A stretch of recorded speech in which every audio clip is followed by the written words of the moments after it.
నేను ఇవాళ ఏం కర్రీ చేయాలని ఆలోచిస్తూ ఇప్పుడే వండినానండి ఈ కర్రీ. ఇది మా అత్తగారి దగ్గర నేర్చుకున్న కర్రీ. ఏంటంటే క్యారెట్ పోపు వేసేసి ఫ్రై చేసేస్తారు. ఆ తర్వాత కారం పప్పుల పొడి, సాంబార్ పొడి 2 కలిపి ఉప్పు వేసి కలిపేస్తారండి. ఇది నేను చెన్నైలో మా ఆడపడుచుంటికి పోయినప్పుడు వాళ్ళు పొద్దున్నే వాళ్ళ హస్బెండ్కు క్యారియర్కు చేశారు. అప్పుడు చాలా షాక్ అయ్యాను పెళ్ళైన కొత్తలో. ఎందుకంటే ఇలాంటి కర్రీ ఎప్పుడు నేను చూడలేదు. సాంబార్ పొడి, కారం పప్పుల పొడి, ఉప్పు అంతే. ఉడకబెట్టిన క్యారెట్తో చేసుకోవచ్చు, లేదా డైరెక్ట్ ఫ్రై చేసి చేసుకోవచ్చు.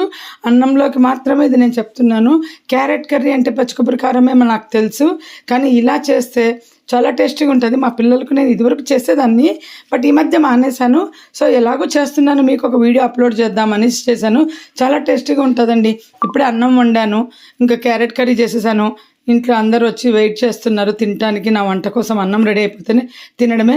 ఏం వెజిటబుల్ లేకపోతే ఇది ఒక ఐడియా గుర్తుపెట్టుకోండి, హోమ్ మేడ్ సాంబార్ పొడి